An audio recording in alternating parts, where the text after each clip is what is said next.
Hello everyone, welcome to another video by Fans UCAT Education. So if you guys didn't actually know who I am, my name is Philip and I am a specialist educator in the UCAT exam. I did the exam in 2019 where I was able to get a score of 3250, which placed me in the 99th percentile, specifically at the top 0.21% of participants, so the 99th plus percentile. With this score, I actually ended up receiving an offer to an Australian medicine university, which I ended up accepting and now I'm studying at. So with a bit more detail about my actual sort of experience as a tutor, I've been teaching for over 5 years for the UCAT, where I've been able to teach over 70 students and achieve a 100% success rate for all the students who follow through my program properly. With all the teaching experience that I've had, I'm hoping to bring this experience and knowledge to you in order to actually help increase your knowledge massively for the UCAT. But anyway, so with the intro done, hello everyone. So sort of just to get into the video specifically now. So what we're going to be doing today is actually teaching guys. So you guys saw the title of the video.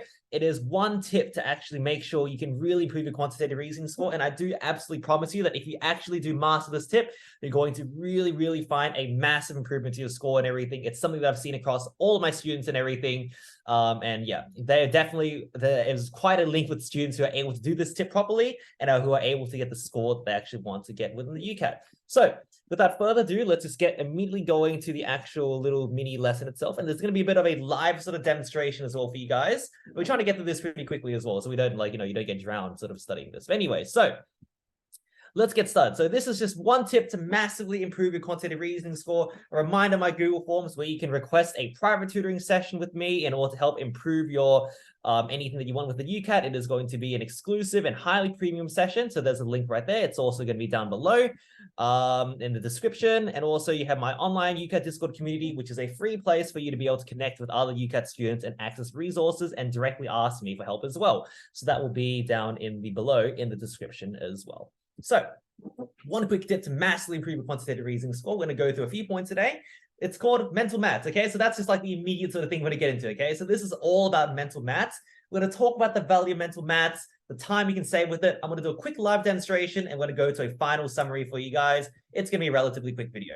But anyways, so let's get started with the actual value of mental maths and everything, okay? So now, one of the most important things about people have like a misconception with when it comes to quantitative reasoning is that they think that it's just all about being able to do the maths concepts, right? So it's just like, oh, like for example, conversions is a maths concept. They think that all you need to do is to be able to do the maths concepts quickly and understand them well. And with that, you can be able to do them quickly and you're going to be able to do the question and with that, you're going to be able to easily cruise through it. And that sort of brings me to my sort of second point as well, where students always believe that they feel that, they can do the questions in general. Like at the end of the day, this math is pretty easy. Like, it's something that you're sure that you would have all done in high school. If you went to high school, hopefully, then you would have actually got a decent concept and understanding this. So it's just like, I understand, I know how to do this. All I need to do is just simply have them memorized well so I can do it quickly. And then after that, the section should be very easy and everything. And that's one of the common misconceptions that students actually have. Just thinking that, it's all about just simply having the maths concepts memorized well in order to do very well. And while it's true that you do, so while it's actually true that, it actually is important for you to be able to have the maths concepts memorized well to do well and everything, it's not necessarily the entire picture. So many of my students, and I'm sure you as well, have probably picked up the idea that it's important to be very fast at the UCAT and everything. Fast at the section, more so than other sections. Very important to be fast right here in order to actually be able to do well. And so speed is actually very important. But one of the things that students don't actually end up realizing is that there's many other ways in which you can improve speed as well. So it's not just about the concept memorizing, but also just how you actually handle and deal with the numbers that you're actually given as well. So I wrote number handling, okay? So this means that your ability to actually use mental maths is absolutely important to you being able to do well in the UCAT as well. In fact, like I said before, there is definitely quite a link. I've found that students who actually have been able to get to the standard of mental maths like I want, and it's not a typical standard, by the way, it really just requires a month or two of just continual 10 minutes a day of practice, then they actually are the ones doing well. In fact, there's almost like a sort of like a separate pool. The people who are good at mental maths and everything are the ones actually scoring well and getting in. People who are not good at mental maths actually don't end up getting. It's crazy to see actually just how separate they are and everything. So it really is a very important thing as well. And yeah, and here's some other point as well. So people always talk about improving calculator speed, and that's one of the biggest sort of topics talked about when it comes to the UCAT. And it is massively beneficial, and we're going to cover it later. But then the thing is that mental maths actually allows you to get ahead of the curve stopping you from actually even using the calculator in the first place, which allows you to even save more time.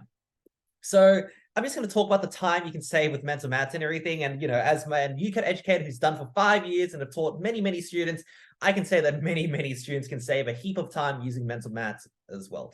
So I'm not going to go through this. So I really wish I had like a picture diagram to sort of make it a bit more like exciting. It's not really super, super exciting expressed as words. I'm just going to go through this very quickly. But pretty much to sort of give like a quick summary, when you do a UCAT question for quantitative reasoning, and I'm underestimating here, you're using around 3 to 4 calculations to solve the question. So when I say calculation, I mean like 90 times 100, those sorts of things, right? So it's around 3 to 4, and that's an underestimation. So when we use a calculator, we factor in mistakes because let's face it, we're not fast with a calculator. It can take around 10 seconds, okay? With mental maths, each calculation can instead take around 5 seconds. So, and that's actually an overestimation. In reality, honestly, it's just in your head, right? So it can take like 2 to 3 seconds. So we keep bringing the maths out and everything. We can just see that pretty much you save around 15 to 20 seconds per question. Remember, if you've seen my other videos, for especially the one about quantitative reasoning, you have 40 seconds per quantitative reasoning question. And that means that by doing this, you actually, with mental maths, you can save up to 50% of the time. And we've actually underestimated the time here as well. In reality, you could save 30 seconds, 35, 40 seconds. That's pretty much just like the whole question time that you have as well.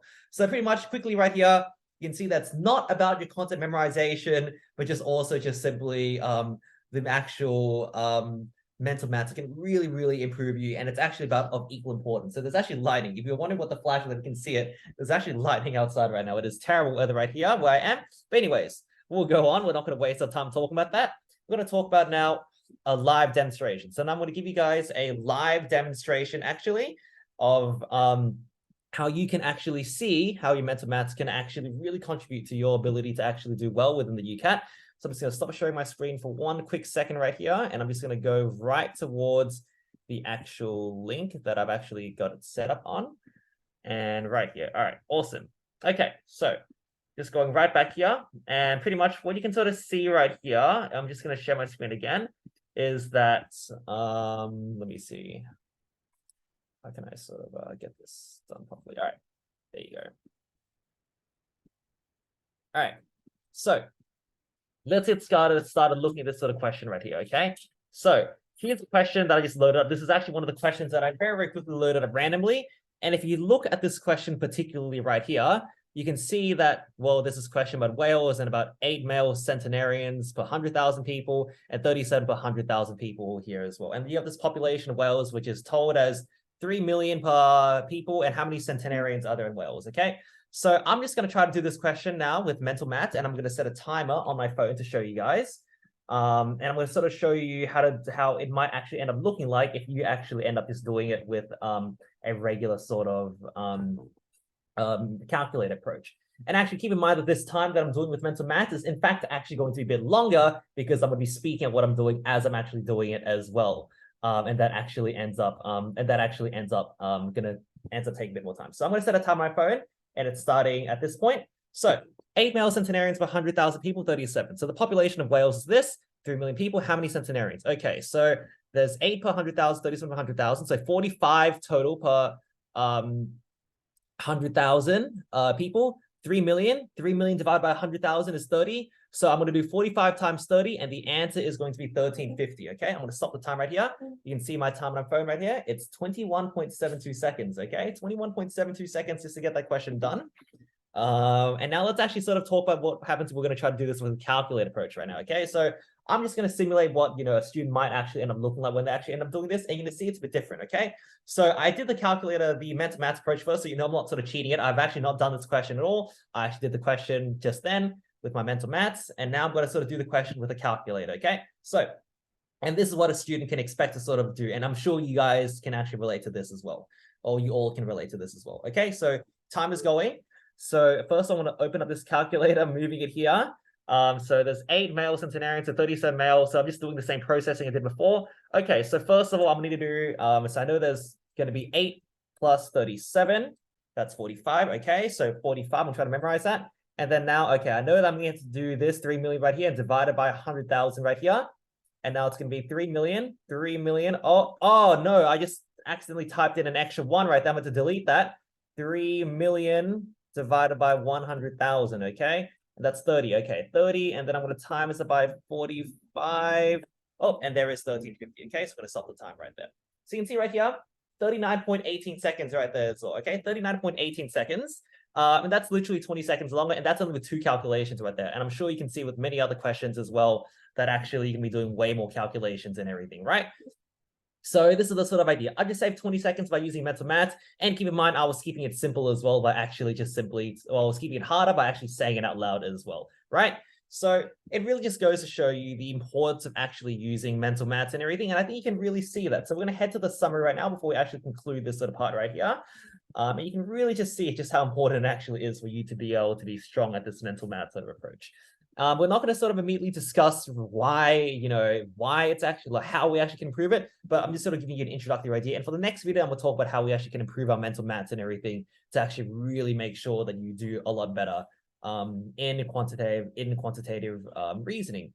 So there's lots of things and resources you can do. But anyways, final summary. So it's a common idea to think that your performance in quantitative reasoning is purely dependent on your content memorization, but then in reality, it's mental math along with calculator speed, which are also equally important to helping that as well. And if you have strong mental math skills, you can save up to 50% of time per quantitative reasoning question. And remember, that's underestimated as well. Okay, so wrapping up right here as well. So now just remember, I have my Google Forms. You can request a private tutoring session with me. Please fill that in if you're looking for one. And the online Discord community where you can just correspond to other like-minded students and be in a community, because I do believe that working as a team in the UCAT is much better than working individually. But anyways, the final motto and everything as always, to score 3,000, you need to aim for 3,600. Pleasure teaching you guys, and I will see you all for the next video. See you later.